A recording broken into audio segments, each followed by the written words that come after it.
جو صحیح فقیر ہے وہ آپ پر کبھی یہ ظاہر نہیں ہونے دے گا کہ میں آؤٹ آف سیزن فروٹ ہوا میں ہاتھ بڑھا کے پھیر کے پکڑ کے آپ کو دے دوں کہ یہ کھا لیجئے.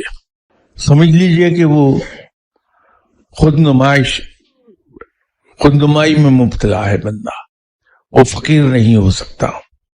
جس بات پر نظر رکھیے آپ وہ یہ ہے کہ وہ سنت کی پیروی کرتا ہے یا نہیں کرتا. اس کی جو ذاتی زندگی ہے اس میں سنت پر کی پیروی کرتا ہے یا نہیں کرتا ہے. فقیر کبھی نمایاں ہو کر نہیں بیٹھنا چاہے گا، آپ کے ساتھ بیٹھے گا. اگر خود کرسی پہ بیٹھا ہے اور آپ تشریف لے گئے ہیں اس کے پاس تو آپ کو اپنے سامنے کرسی پہ بٹھائے گا. جب وہ چلے گا تو ایسی بے تکلفی سے کہ نیا آدمی یہ بھانپنی نہ پائے کہ وہ کوئی نمایاں حیثیت کا مالک ہے.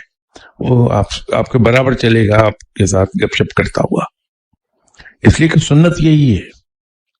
اس میں کبھی یہ محسوس نہیں کریں گے کہ وہ دوسروں کو حقیر سمجھ رہا ہے. آپ کو تاثر یہی ملے گا کہ وہ آپ کو اپنے آپ سے بہتر جانتا ہے کہ آپ بہتر ہیں اس سے. آپ صلی اللہ علیہ وسلم کا فرمان ہے کہ تم دوسروں سے اس طرح سے ملو کہ تم سے ملنے والا ہر آدمی یہ سمجھے کہ تم اسی سے زیادہ پیار کرتے ہو. فقیر جب آپ سے ملے گا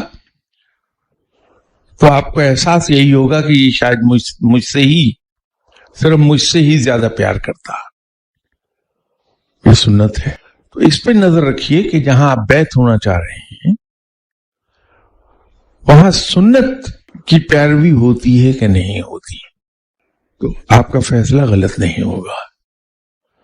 ورنہ یہی کچھ ہوگا کہ ہم غلط جگہ پر چل جائیں گے جہاں دل ہمارا بعد میں پسند ہو جائے اور پھر ہم بیعت توڑنے کے قصے میں پڑیں گے. جلدی مت کیجیے بیعت کے سلسلے میں.